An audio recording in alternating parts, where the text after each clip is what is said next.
ಸ್ನೇಹಿತರೆ, ಮಣಿಪುರದಲ್ಲಿ ಕಳೆದ 2 ವರ್ಷಗಳಿಗೂ ಹೆಚ್ಚಿನ ಸಮಯದಿಂದ ಅಲ್ಲಿ ಘರ್ಷಣೆಗಳು ನಡೀತಾ ಇದೆ. ಅಲ್ಲಿನ ಜನರು ಇದರಿಂದ ರೋಸಿ ಹೋಗಿದ್ದಾರೆ. ಇನ್ನು ಮಣಿಪುರದ ಜನಾಂಗೀಯ ಹಿಂಸಾಚಾರದಿಂದ ಆಂತರಿಕವಾಗಿ ಸ್ಥಳಾಂತರಗೊಂಡಂತಹ ಸಂತ್ರಸ್ತರನ್ನ ಪ್ರಧಾನಿ ನರೇಂದ್ರ ಮೋದಿಯವರು ನಿನ್ನೆ ಭೇಟಿಯಾಗಿ ಮಾತುಕತೆಯನ್ನು ನಡೆಸಿದ್ದಾರೆ.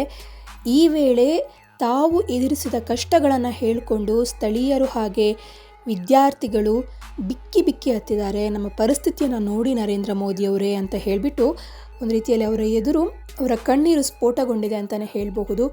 ಇವರಿಗೆ ನರೇಂದ್ರ ಮೋದಿಯವರು ಸಾಂತ್ವನವನ್ನು ಹೇಳಿದ್ದಾರೆ. ನಿನ್ನೆ ಬೆಳಗ್ಗೆ ಮಣಿಪುರದ ಚೂರಾಚಾಂದ್ಪುರದ ಶಾಂತಿ ಮೈದಾನದಲ್ಲಿ ತಮ್ಮ ಮನೆಗಳನ್ನು ಕಳೆದುಕೊಂಡು ಮನೆ ಇಲ್ಲದೆ ನಿರಾಶ್ರಿತರಾಗಿರುವಂತಹ ಜನರನ್ನ ಪ್ರಧಾನಿ ನರೇಂದ್ರ ಮೋದಿಯವರು ಭೇಟಿಯಾಗಿ ಅವರ ಕಷ್ಟ ಸುಖಗಳನ್ನು ಕೇಳಿದ್ದಾರೆ. ಇನ್ನು ಈ ವೇಳೆ ತಮ್ಮ ಎದುರು ಯಾರೆಲ್ಲ ಕಷ್ಟವನ್ನು ಹೇಳಿಕೊಂಡು ಕಣ್ಣೀರು ಹಾಕಿದಾರೋ ಅಂತಹ ಸಂತ್ರಸ್ತರಿಗೆ ಸಮಾಧಾನವನ್ನು ನರೇಂದ್ರ ಮೋದಿಯವರು ಹೇಳಿದ್ದಾರೆ. ಇನ್ನು ರಾಜ್ಯದಲ್ಲಿ ಶಾಂತಿ ಮತ್ತು ಸಮೃದ್ಧಿಯನ್ನು ಮರಳಿ ಸ್ಥಾಪಿಸಲಿಕ್ಕೆ ತಮ್ಮ ಸರ್ಕಾರ ರೆಡಿಯಾಗಿದೆ ಅಂತ ಹೇಳಿ ತಿಳಿಸಿದ್ದಾರೆ. 2023ರಿಂದ ಆರಂಭವಾಗಿರುವ ಜನಾಂಗೀಯ ಹಿಂಸಾಚಾರದಿಂದಾಗಿ ಮಣಿಪುರದಲ್ಲಿ 60,000ಕ್ಕೂ ಹೆಚ್ಚು ಜನ ತಮ್ಮ ಮನೆಗಳನ್ನು ಕಳೆದುಕೊಂಡು ಸ್ಥಳಾಂತರಗೊಂಡಿದ್ದಾರೆ. ಇವರಲ್ಲಿ ಕೆಲವರು ಹೊರ ರಾಜ್ಯಗಳಿಗೆ ಹೋಗ್ಬಿಟ್ರೆ ಬಹುತೇಕರು ರಾಜ್ಯದ ನಿರಾಶ್ರಿತರ ಶಿಬಿರಗಳಲ್ಲಿ ಕನಿಷ್ಠ ಮೂಲ ಸೌಕರ್ಯಗಳು ಕೂಡ ಇಲ್ಲದೆ ಜೀವನವನ್ನು ಸಾಗಿಸ್ತಾ ಇದ್ದಾರೆ. ಇವರಿಗೆ ಪುನರ್ವಸತಿಯನ್ನು ಕಲ್ಪಿಸುವಂತಹ ಒಂದು ದೊಡ್ಡ ಸವಾಲು ಇದೀಗ ಸರ್ಕಾರದ ಎದುರು ಇದೆ ಅಂತ ಹೇಳಬಹುದು. मणिपुर की हजारों वर्ष पुरानी समृद्ध विरासत है. यहां संस्कृति की जड़ें मजबूत है, गहरी है. मणिपुर मां भारती के मुकुट पर सजा मुकुट रत्न है.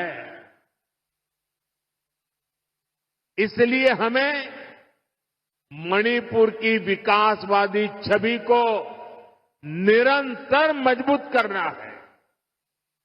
मणिपुर में किसी भी तरह की हिंसा दुर्भाग्यपूर्ण है. ये हिंसा हमारे पूर्वजों और हमारी भावी पीढ़ी के साथ भी बहुत बड़ा अन्याय है. साथियों, आजादी के बाद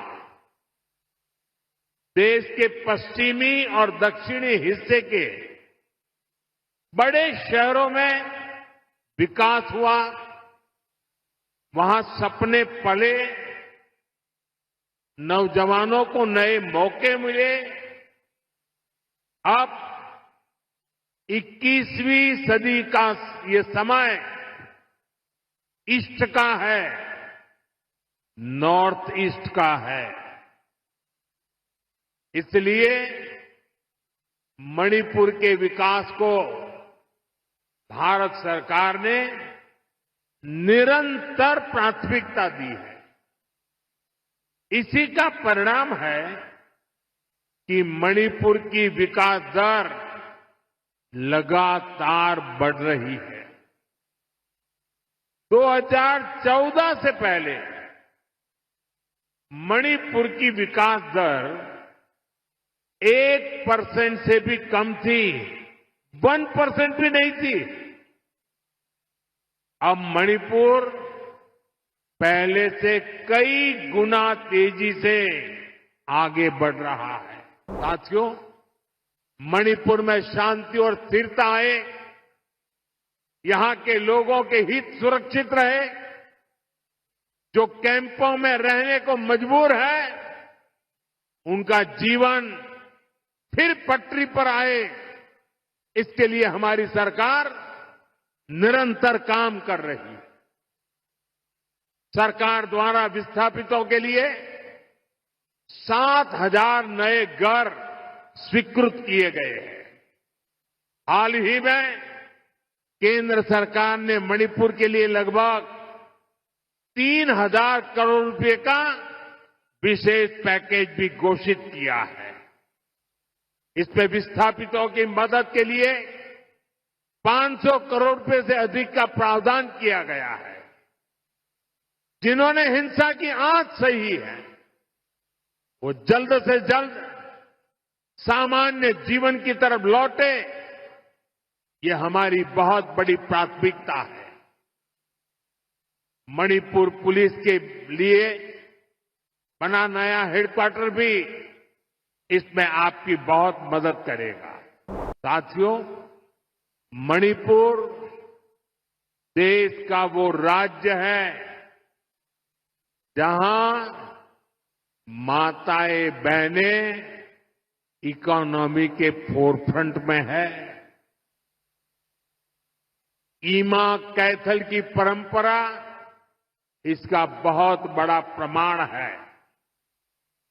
मैं नारी शक्ति को भारत के विकास की, आत्मनिर्भर भारत की भी धुरी मानता हूं।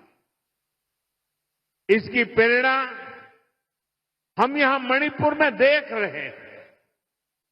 यहां हमारी सरकार बनने के बाद हमने महिलाओं के लिए स्पेशल हाट बाजार, ईमा मार्केट का निर्माण शुरू किया था।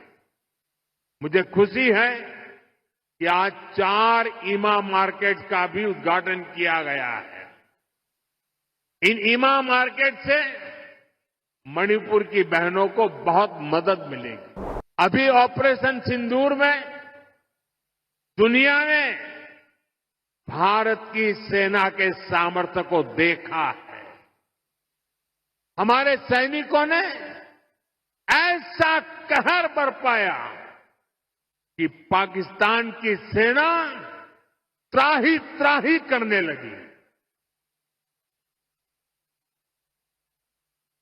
भारत की सफलता में मणिपुर के भी अनेक वीर बेटे बेटियों का शौर्य शामिल है।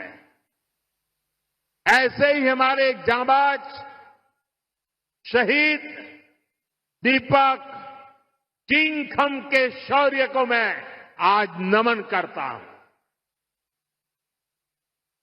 ऑपरेशन सिंदूर के दौरान उनका बलिदान देश हमेशा याद रखेगा।